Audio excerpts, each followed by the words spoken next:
ये ना रात का टाइम है और मेरे बच्चों की इच्छा हुई कि आलू का पराठा खाया जाए, क्योंकि काफ़ी दिन हो गए थे उनको आलू के पराठे नहीं खाए थे। तो मैंने कहा चलो मैं बना देती हूँ। बच्चों की जो चॉइस होती है ना, वो कभी कभार अब हमें सुनने को मिलती है, क्योंकि बच्चे मतलब कभी रहते हैं कभी नहीं रहते हैं। तो ऐसे में मैंने आलू को उबाला, उसमें डाला प्याज, साथ में हरी मिर्च, हरी धनिया पत्ती, साथ में सूखी धनिया, हल्दी, नमक, सरसों का तेल और साथ में जीरा, ये सारी चीज़ें डाल के इसका एक मिक्सचर तैयार किया। बहुत ही अच्छा सा सिंपल सा आलू का मिक्सचर बनाएंगे ना तो पराठा बहुत ही टेस्टी बनता है। तो ये मेरे बच्चों की फेवरेट है और उनकी जो चॉइस थी वो कुछ रात के टाइम पे बताई गई थी, तो मैंने कहा चलो क्यों ना बता दूँ। और ऐसा होता है कि कई बार मतलब वो लोग ऐसे बोलते नहीं हैं, लेकिन कई बार इच्छा हो जाती है, तो मैंने कहा क्यों ना इस इच्छा को मैं पूरा कर दूं। और बस यही आलू के पराठे ही मैं बनाने आई थी। थोड़ा सा चटनी मैंने दिन में ही बनाया था, उसको भी मैं शेयर कर देती हूँ। और ये आलू का पराठा मैं बना रही हूँ तवे के ऊपर।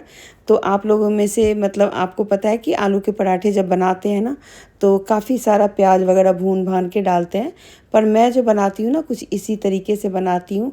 और ये पराठा बनाते हुए मुझे बहुत ही खुशी हो रही थी, मुझे बिल्कुल ही गर्मी नहीं लग रही थी, क्योंकि ये जो मतलब पसंद थी ना वो मेरे बेटे की थी और बेटी की थी। तो दोनों बच्चों ने मुझे बोला तो मैं बहुत खुश हो गई। और मुझे लगता है कि ज़्यादातर माएँ ऐसी होती होंगी कि उनको अपने बच्चों की पसंद की चीज़ें बनाने में कोई भी प्रॉब्लम नहीं होती होगी, चाहे मतलब कोई भी बच्चा बोले तो हेलो एंड नमस्ते फ्रेंड्स। मैं आज के ब्लॉग की शुरुआत कर रही हूँ और ये ट्रैवल ब्लॉग होगा। हम लोग कहीं निकल रहे हैं, कहाँ जा रहे हैं वो आपको रास्ते में बताते चलेंगे। जैसे जैसे दिखाएंगे वैसे वैसे आपको पता चलता रहेगा।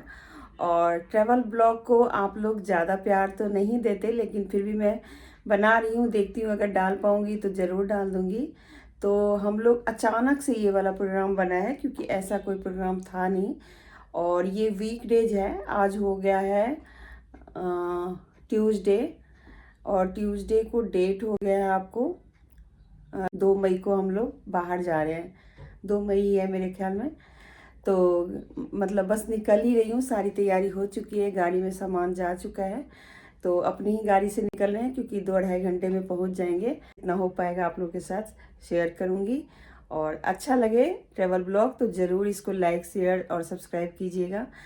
और इस ब्लॉग में मैं बस आपको जहाँ तक पहुँचूँगी ना वहाँ तक दिखाऊँगी, बाकी फिर बाद में दूसरी वीडियो में शेयर कर दूँगी।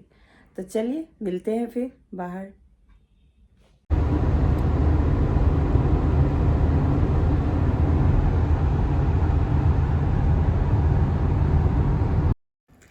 तो कुछ इस तरीके से सफ़र की शुरुआत हो चुकी है सुबह 6 बजे के करीब। और यहाँ से सुबह का मौसम इतना बढ़िया है कि मैं क्या बताऊँ। घर को छोड़ते समय ज़रा सा भी दुख नहीं हुआ, क्योंकि अगर आप नई जगह पे जाते हैं, कहीं ऐसे प्लान बन जाता है अचानक से घूमने का, तो बहुत ही अच्छा लगता है। और घर में रहने वाले जो लोग होते हैं, चाहे मतलब महिलाएं हो या पुरुष हो, लेकिन उनको कभी कभार यदि बाहर जाना होता है तो बहुत ही मज़ा आता है। बच्चे पीछे बैठे हुए हैं, मम्मी आगे बैठी, क्योंकि मैंने कहा थोड़ा बहुत मैं ब्लॉग शूट कर लूँगी।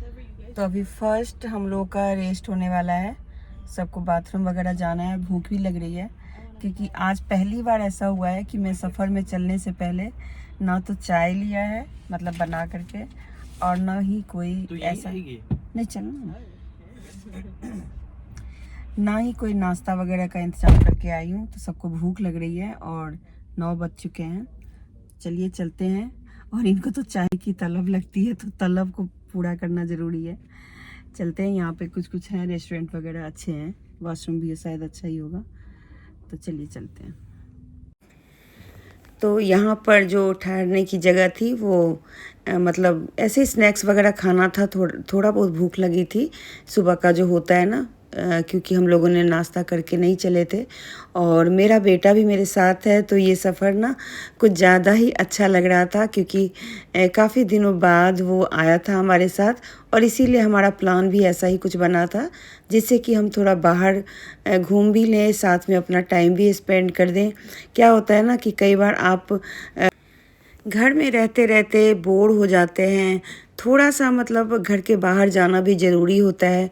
वैसे तो गर्मी बहुत थी, तो इस टाइम पे मतलब ऐसा होता है कि ज़्यादातर लोग पहाड़ वगैरह पे जाते हैं, पर हमारे पास इतना टाइम भी नहीं था और उतनी दूर जाना भी मुश्किल था, तो इसलिए आसपास में सोचा था कि कहीं अपनी फैमिली के साथ एंजॉय करके आ जाएंगे।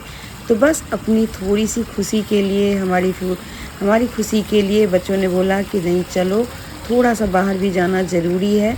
और इस तरीके से हमने अपना सफ़र शुरू किया और ये सफ़र बहुत ही अच्छा रहा। शुरुआत में तो बहुत मतलब लगा कि हाँ चलो चलते हैं, लेकिन जब गर्मी इस टाइम पे जब मैं खड़ी थी यहाँ रेस्टोरेंट के बाहर तो बहुत ही ज़्यादा गर्मी थी। और ये हाईवे का इलाका है, तो मतलब ऐसे था कि थोड़ी देर के लिए मैं खड़ी हुई थी बाहर, तो बहुत अच्छा लग रहा था। और अब जाने का टाइम है, थोड़ी देर में हम लोग पहुंच जाएंगे और कहाँ पहुंचेंगे वो आपको देखने को मिल जाएगा। तो चलिए चलते हैं। और देख सकते हैं तपती हुई रोड है, गरम गरम एकदम गरम सी गाड़ी है और ऐसे में हम लोग चले जा रहे हैं। सिर्फ 15 किलोमीटर रह गया है और शायद एक बार और कहीं पे स्टॉपेज अगर रहा तो मतलब रुकेंगे ज़रूर हम लोग।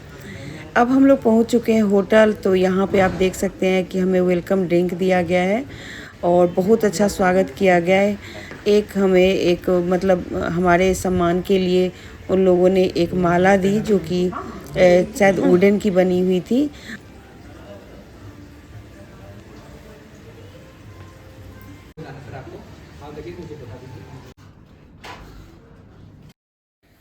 तो बस होटल में हम लोग पहुंच गए और बहुत ज़्यादा थके हुए हैं, तो आज तो मैं ब्लॉग ज़्यादा अब शूट नहीं कर पाऊँगी। अपने मतलब होटल का जो रूम होता है उसमें जा रही हूँ और हमारा रूम का जो लॉक था ना वो थोड़ा ज़्यादा टाइट था, तो खुल नहीं रहा था। तो बेटा काफ़ी ताकत लगाया, उसके बाद फिर होटल वाले को बुला के फिर रूम को खोला गया।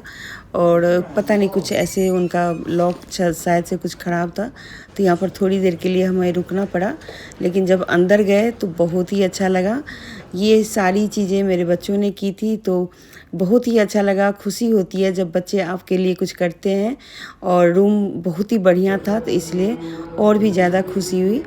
थोड़ी देर के लिए आराम करने के बाद हम लोग घाट पे जाने वाले थे। और क्योंकि ऋषिकेश आए हुए हैं, तो ऋषिकेश का जो आरती होता है, संध्या आरती जो होती है, वो देखने के लिए जाना तो बनता ही है, क्योंकि बिना उसके तो मतलब फिर अधूरा है ऋषिकेश जाना।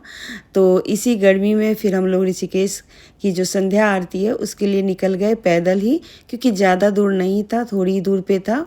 और ये जो मतलब आत्मा की जो शुद्धिकरण होती है या अपने मन को शांत करने के लिए जो ये सब चीज़ें हम करते हैं ना, वो भी कभी कभार करनी चाहिए। बाकी तो काम चलता ही रहेगा, रुकेगा नहीं कभी भी।